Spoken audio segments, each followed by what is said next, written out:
tunay na.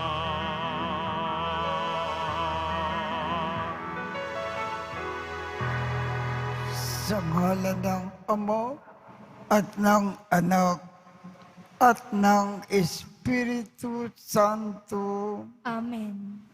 sumainyo ang Panginoon. At sumaiyo rin. Aminin natin ang ating mga kasalanan upang tayo ay maging marapat gumanap sa banal na pagdiriwang. Panginoong Jesus, binigyan mo kami ng bagong buhay. Panginoon, kaawaan mo kami. Panginoon, kaawaan mo kami. Panginoong Jesus, pinapatawad mo ang aming mga kasalanan. Kristo, kaawaan mo kami. Kristo, kaawaan mo kami. Panginoong Jesus, binabahagi mo sa amin ang iyong katawan at dugo sa Eukaristiya. Panginoon, kaawaan mo kami. Panginoon, kaawaan mo kami. Kaawaan tayo ng Diyos Amang makapangyarihan. Patawarin ang ating mga kasalanan at patnubayan tayo sa buhay na walang hanggan. Amen.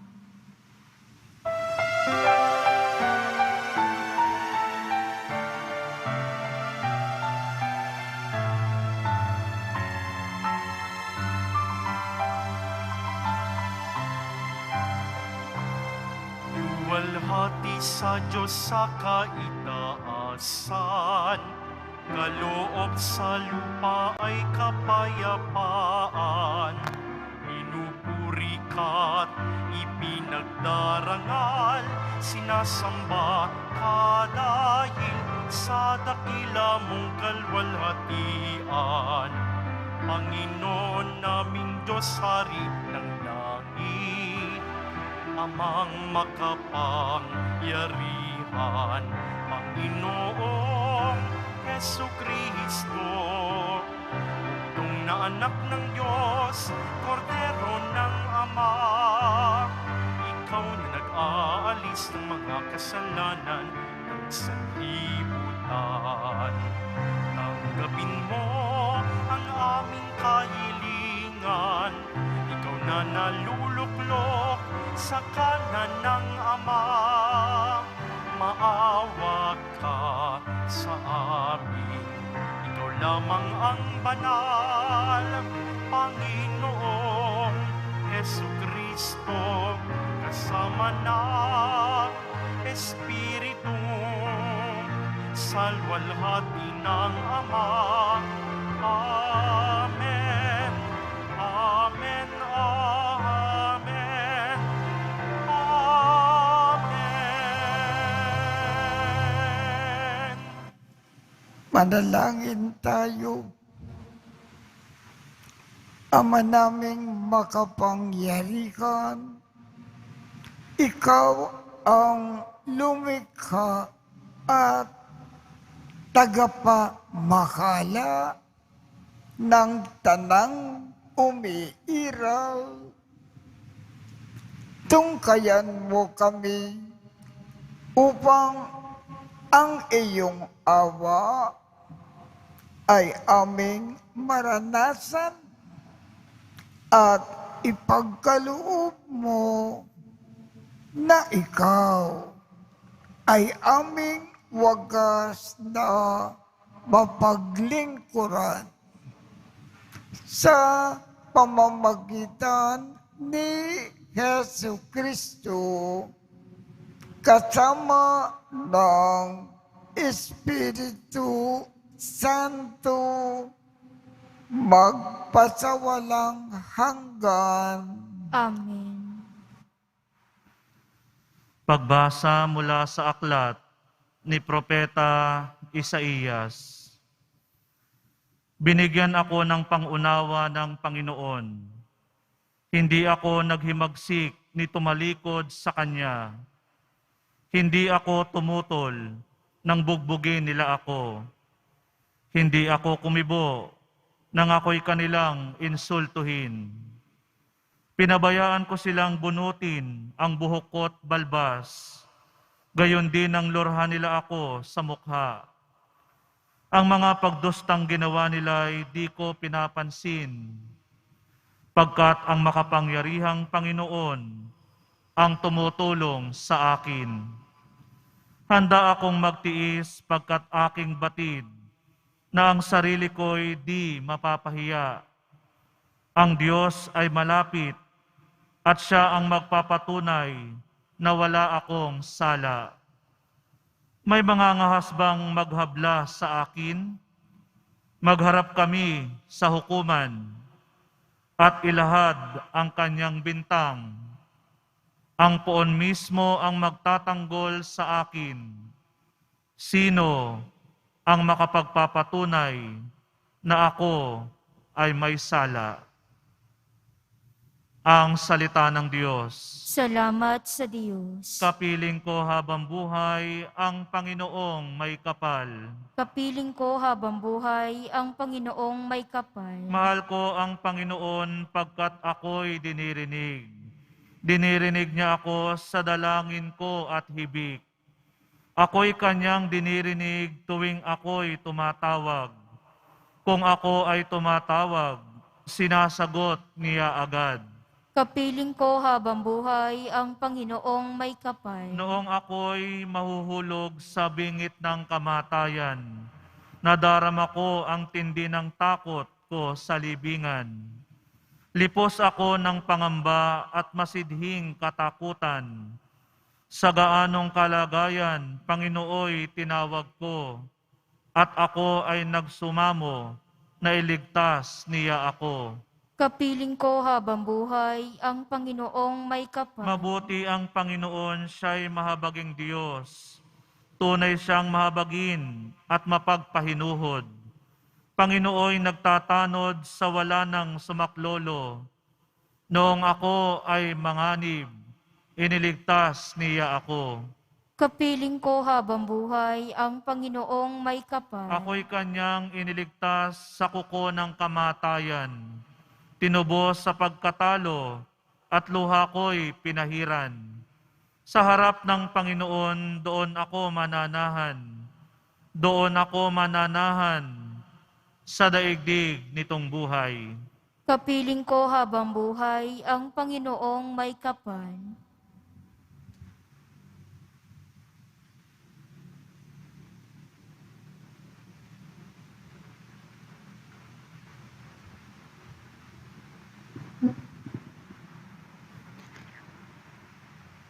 Pagbasa mula sa sulat ni Apostol Santiago.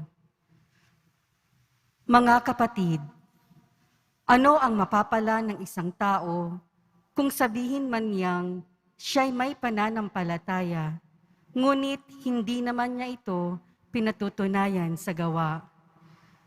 May liligtas pa siya ng ganoong pananampalataya?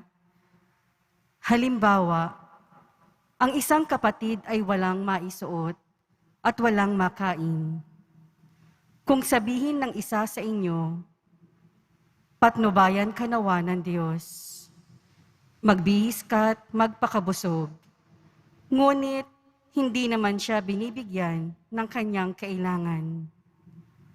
May mabuti bang maidudulot sa kanya iyon? Gayon din naman, patay ang pananampalatayang walang kalakip na gawa. Ngunit may nagsabi, may pananampalataya ka at may gawa ako.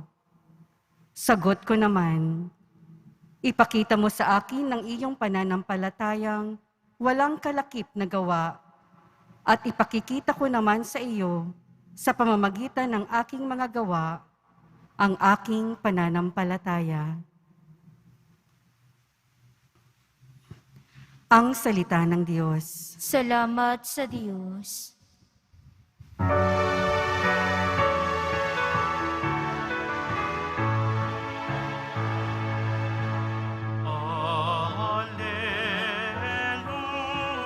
Alleluia,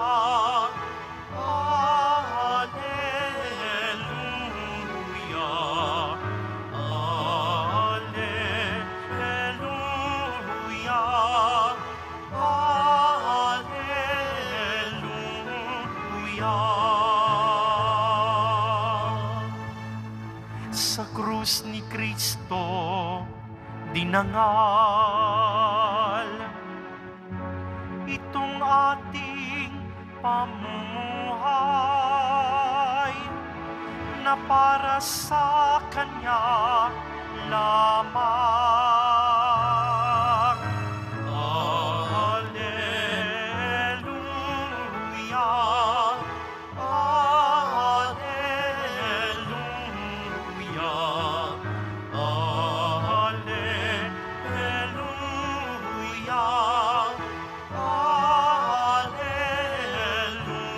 alleluia. Sumainyo ang Panginoon, At sumaiyo rin. ang mabuting balita ng Panginoon ayon kay San Marcos. Papuri sa iyo, Panginoon.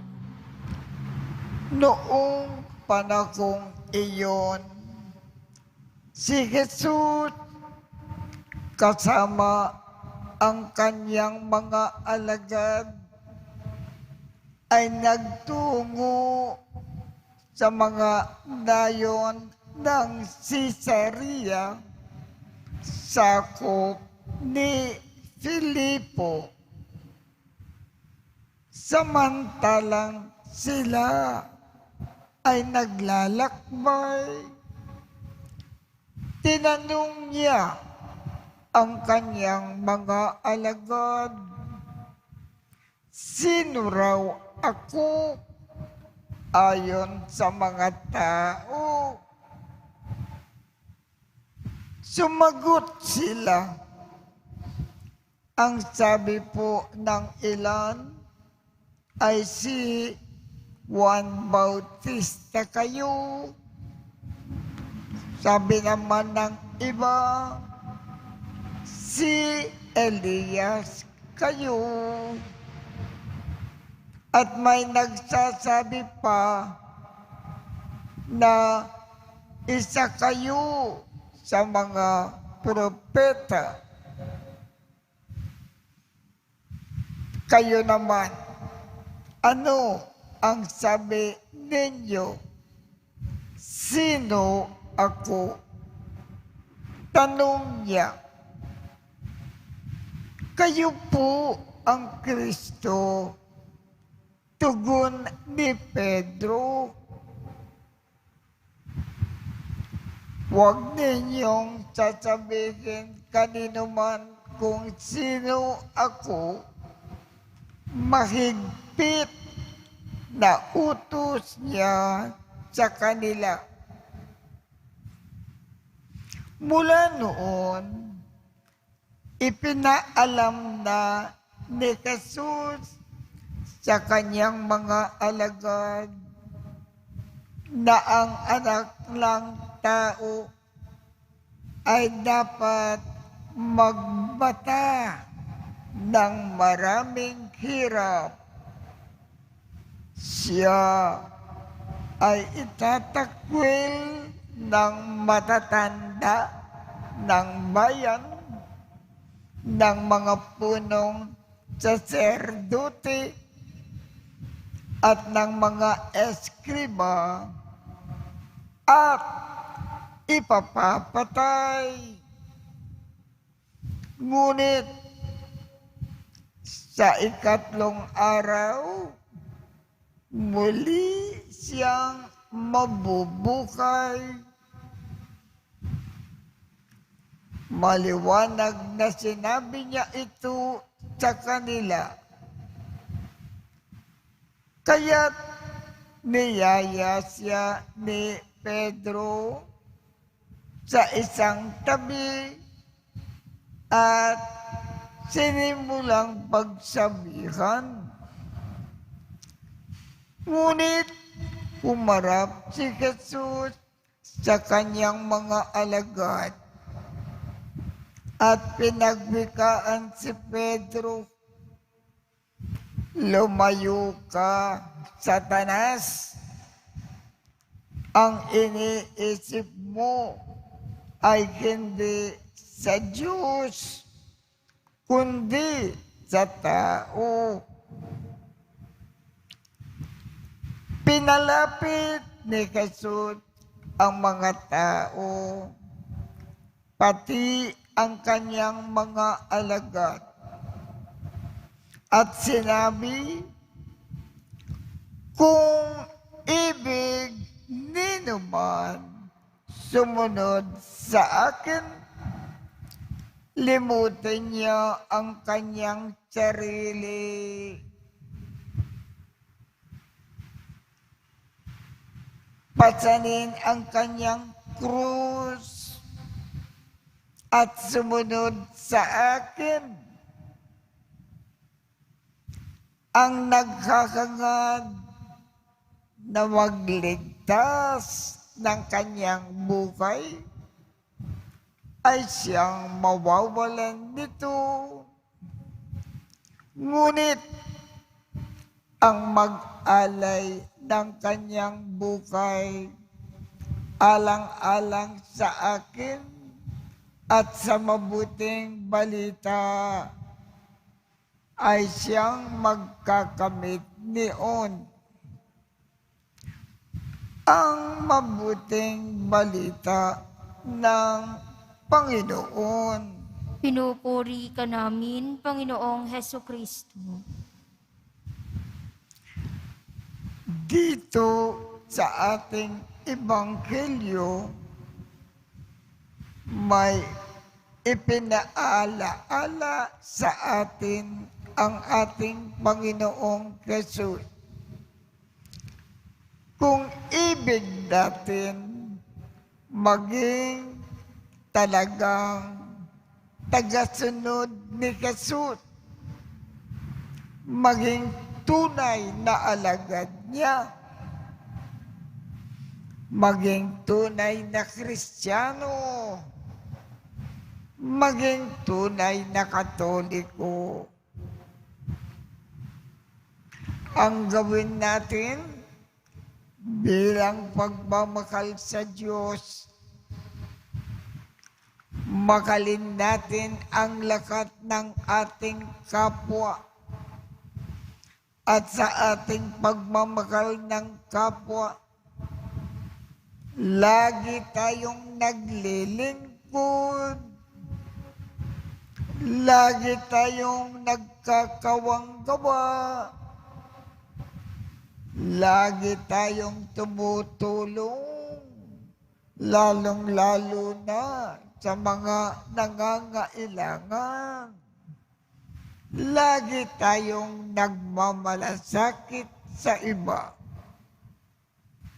Yan ang isang paalaala ng ating Panginoong Jesus sa pamamagitan po ng ating ebanghelyo ngayong umaga. Sumasampalataya ako Sa Diyos amang makapangyarihan sa lahat, na may gawa ng langit at lupa.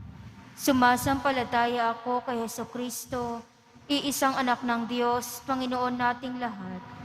Nagkatawang tao siya lalang ng Espiritu Santo, ipinanganak ni Santa Mariang Birhen, pinagpakasakit ni Poncio Pilato, ipinako sa krus na matay inilibing, nanaog sa kinaroroonan ng mga yumao, Nang maikatlong araw na buhay na maguli, umakyat sa langit, naluluklok sa kanan ng Diyos amang makapangyarihan sa lahat. Doon magmumulang paririto at huhukom sa mga nangabubuhay at nangamatay na tao. Sumasampalataya naman ako sa Diyos Espiritu Santo, sa banal na simbahang katolika, sa kasamahan ng mga banal, sa kapatawaran ng mga kasalanan, sa pagkabuhay na muli ng mga nangamatay na tao, at sa buhay na walang hanggan. Amen. Minamahal kong mga kapatid, lumapit tayo sa ating mapagpalang Ama na turuan tayo na tumalima sa Kanyang salita upang lubusan nating matanggap at makilala ang Kanyang anak na si Jesus. Ang ating tugon, Ama, dinggin mo ang aming panalangin. Ama, dinggin mo ang aming panalangin. Para sa Santo Papa, mga obispo, kaparian, at mga nag-alay ng kanilang buhay para sa Diyos, patuloy nawa nilang ipahayag si Jesus bilang Mesiyas sa pamamagitan ng kanilang tapat na pamumuhay. Manalangin tayo. Ama, dinggin mo ang aming panalangin. Para sa mga namumuno sa pamahalaan, matupad nawa nila ang kanilang pangakong maglingkod sa bayan ng totoo at tapat. Manalangin tayo. Ama, dinggin mo ang aming panalangin. Para sa lahat ng mga magulang, mga guro at mga katikista, patuloy nawa nilang mahalin ang kanilang misyon bilang mga gabay sa kabataan at tagapagpatotoo sa Ebanghelyo ni Kristo sa makabagong panahon. Manalangin tayo. Ama, dinggin mo ang aming panalangin. Para sa mga nagdurusa, hatid ng pandemya, maging matatag nawa tayo sa ating pananampalataya at makahanap ng pag-asa sa mga taong patuloy na nagmamalasakit. Manalangin tayo. Ama, dinggin mo ang aming panalangin. Para sa mga yumao, makarating nawa sila sa langit kung saan matatagpuan ang liwanag at kapayapaang walang hanggan. Manalangin tayo. Ama, dinggin mo ang aming panalangin. Ama, patuloy ka nawang maghari sa aming puso at diwa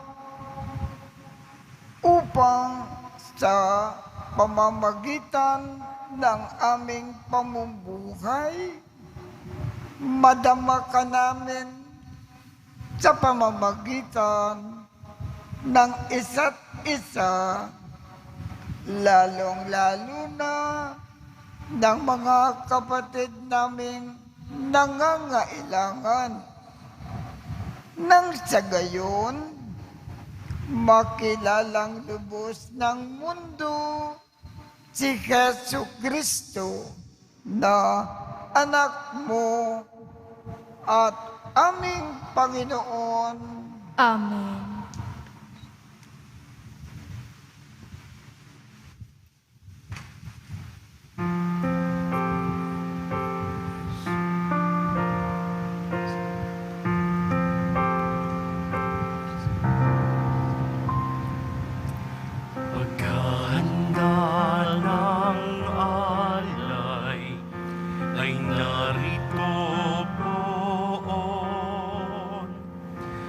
Alak at tinapay, dala sa altar mo. Ano'y magiging tunay, dugo mo't katawan. Aming tatanggapin ngayon, magbibigay buhay.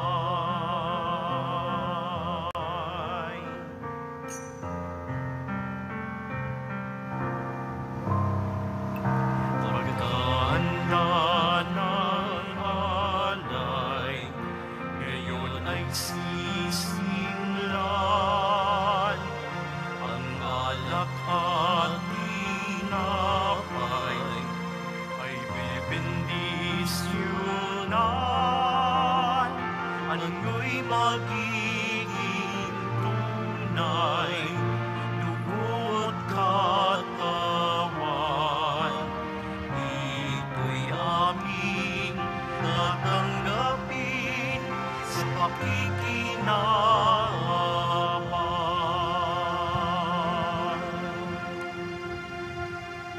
Manalangin kayo upang ang pag-aakin natin ay kalugdan ng Diyos Amang makapangyarihan. Tanggapin nawa ng Panginoon itong paghahain sa iyong mga kamay, sa kapurihan niya at karangalan sa ating kapakinabangan at sa buong sambayanan niyang banal.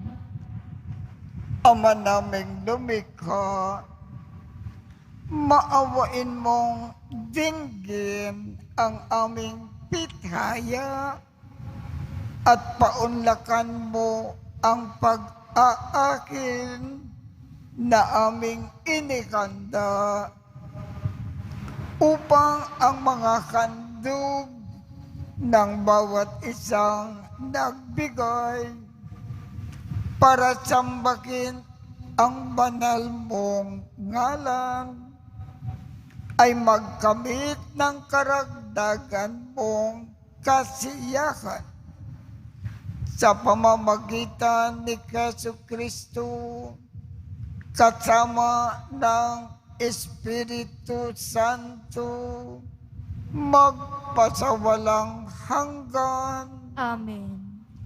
Sumainyo ang Panginoon. At sumaiyo rin.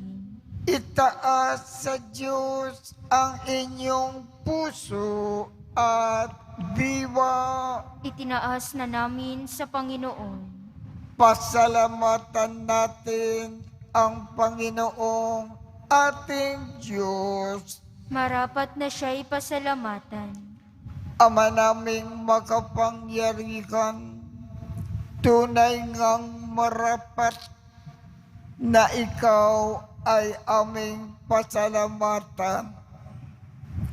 Ang iyong mga supling na nagtaksil ay nagbabalik ngayon sa iyong paggiliw.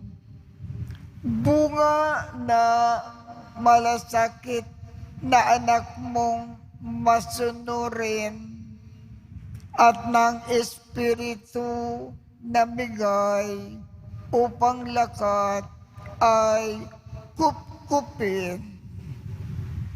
Kaming mga tinubos ng anak mong Makaw ay niloob mo na magtipon at magkapisan upang magsalo sa masaganang hapag ng buhay.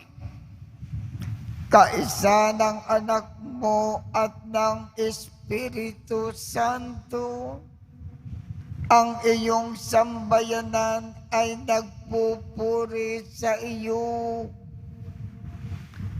Nagkakapisan ngayon ang bumubuo sa katawan ni Kristo. Nagkakatipon ngayon ang pinanahanan ng iyong Espiritu. Kaya, kaisa ng mga anghel na nagsisiawit ng papuri sa iyo nang walang humpay sa kalangitan, kami ay nagbubunyi sa iyong kadakilaan.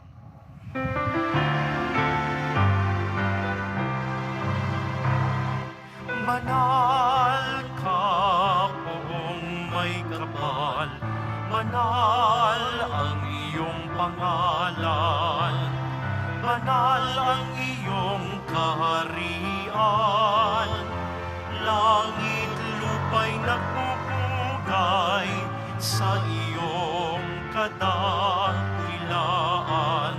Dinarakilan ng lahat ang naparito mong anak, na siyang nagdulad sa bulan, sa bilay ay nagpalakad at nakiramay sa lahat.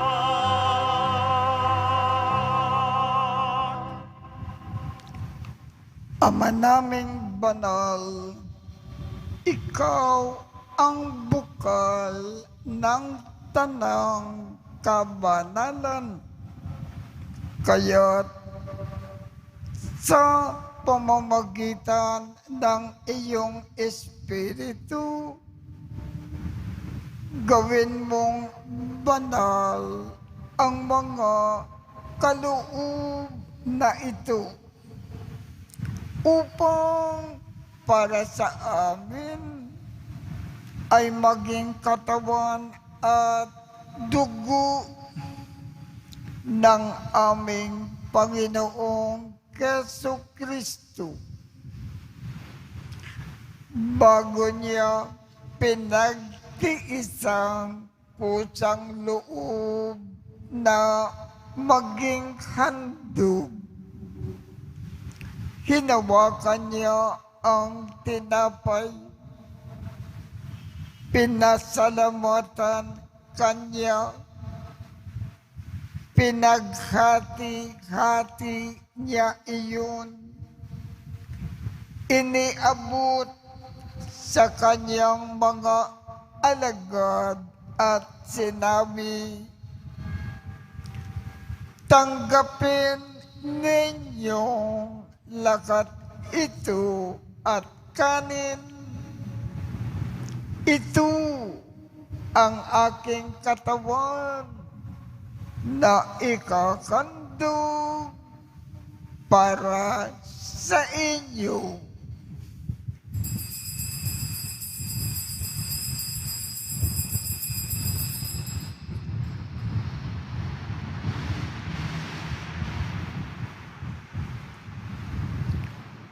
Gayon din naman, noong matapos ang hapunan,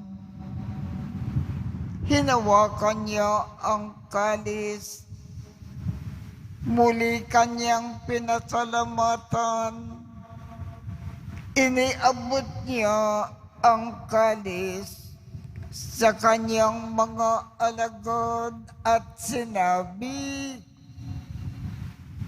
"Tanggapin ninyong lakat ito at inumin.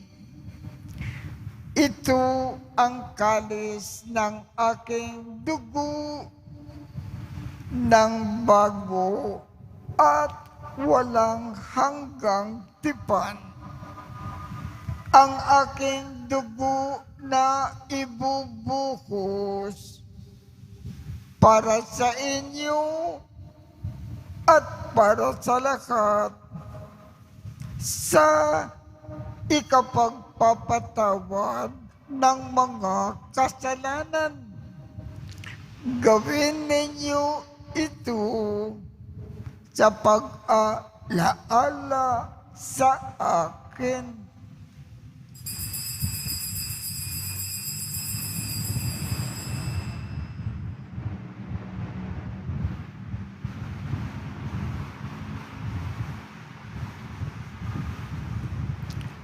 Ipagbunyi natin ang misteryo ng pananampalataya. Si Kristo'y namatay, si Kristo'y nabuhay, si Kristo'y babalik sa wakas ng panahon.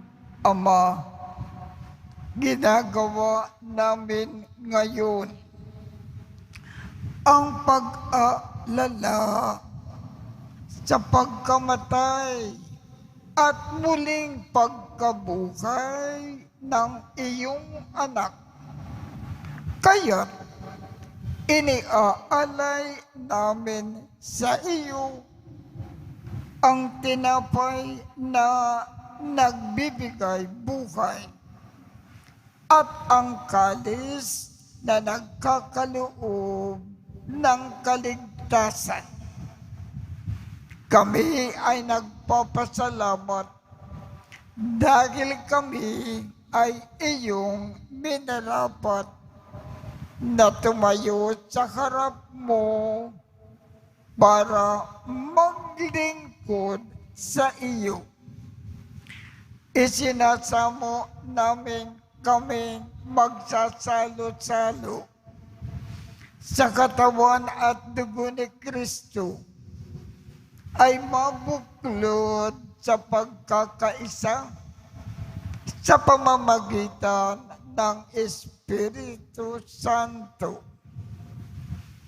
Ama, lingapin mo ang iyong simbakang laganap sa buong daigdig. Puspusin mo kami sa pag-ibig. Kaisa ni Francisco, aming Papa, Jose, aming Obispo, at ng Tanang Kaparian. Alalakanin mo rin ang mga kapatid naming nakimlay nang may pag-asa na sila ay muling mabubuhay. Gayon din ang lahat ng mga pumanaw. Kaawaan mo sila at patuloyin sa iyong kaliwanagan. Kaawaan mo at pagindapatin kaming lahat na makasalo sa iyong buhay na walang wakas. Kaisa ng mahal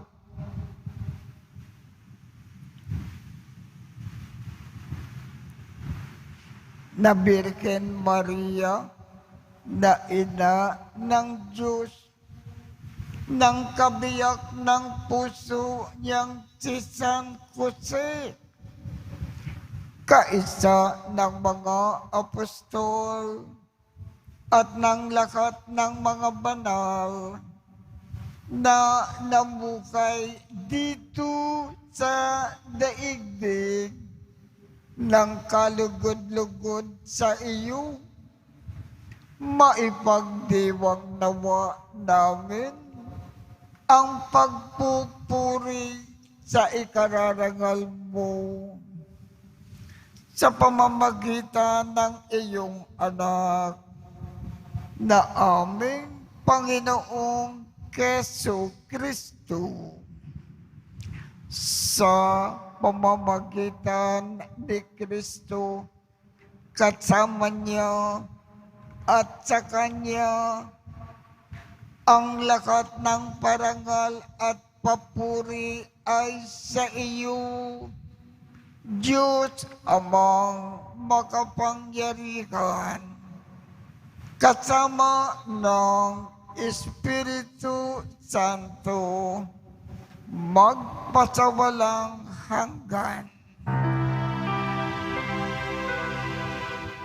Amen, amen, amen, amen.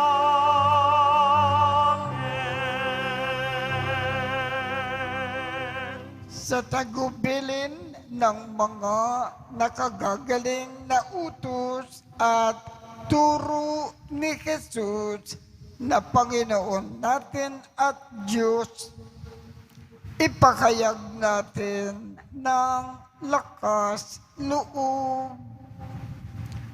Ama namin, sumasalangit ka, sambahin ang ngalan mo, mapasa amin ang kaharian mo, sundin ang loob mo dito sa lupa para ng sa langit. Bigyan mo kami ngayon ng aming kakanin sa araw-araw at patawarin mo kami sa aming mga sala para ng pagpapatawad namin sa mga nagkakasala sa amin. At huwag mo kaming ipakintulot sa tukso at iadya mo kami sa lahat ng masama. Hinihiling namin, Ama, iadya mo kami sa lahat ng masama. Pagkalooban kami ng kapayapaan sa araw-araw. Iligtas sa kasalanan at ilayo sa lahat ng kapahamakan, samantalang aming pinananabikan ang dakilang araw ng pagpapakayag ng tagapagligtas naming si Jesu Kristo.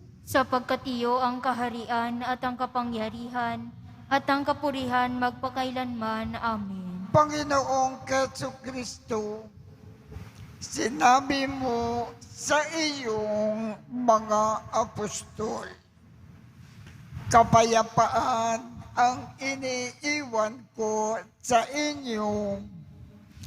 Ang aking kapayapaan ang ibinibigay ko sa inyo. Tungkayan mo ang aming pananampalataya at huwag ang aming mga pagkakasala.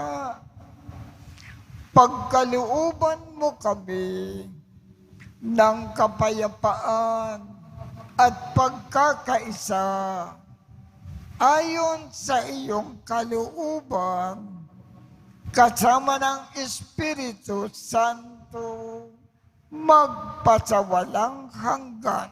Amen.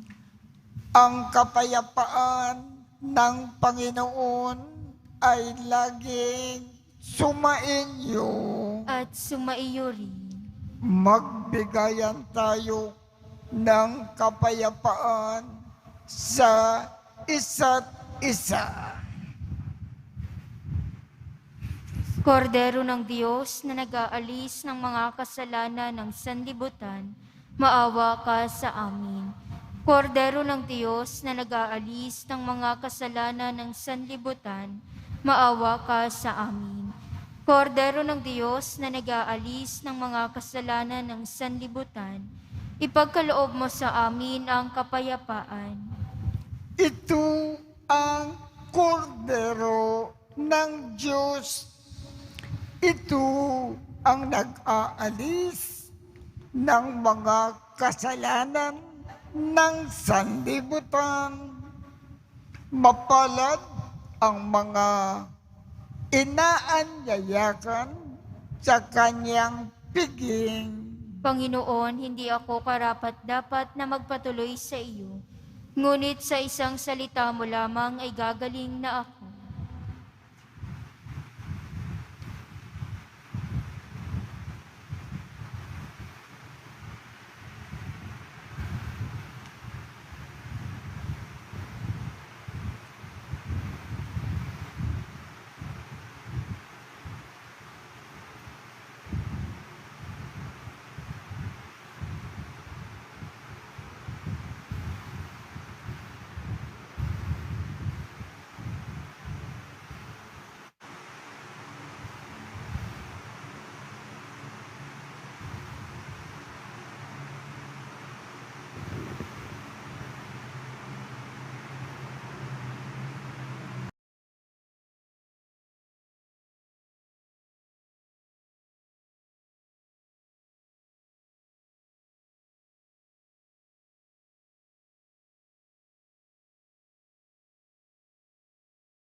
Ama naming mapagmahal, ang aming kalooban nawa ay pagharian ng aming tinanggap na pakikinabang upang huwag ang diwa namin ang umiraw, kundi ang bunga ng pagdiriwang ang laging mamayani sa amin sa pamamagitan ni Jesu Kristo kasama ng Espiritu Santo magpasawalang hanggan. Amen. Sumainyo ang Panginoon At sumaiyo rin. at pagpalain kayong lahat ng makapangyarihang Diyos, Ama, Anak, at Espiritu Santo. Amen. Tapos na po ang misa. Humayo tayong mapayapa. Salamat sa Diyos.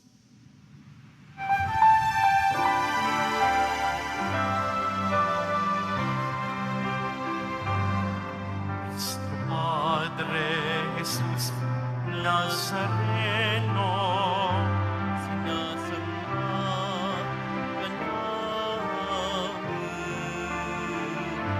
pinipinto ka namin, aral mo ang aming buhay at kaligtasan, Nuestro Padre Jesus Nazareno, iligtas mo kami sa kasalanan.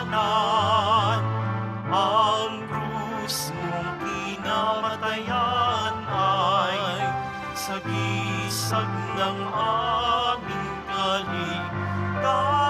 kaligtasan. Nuestro Padre Jesus Nazareno,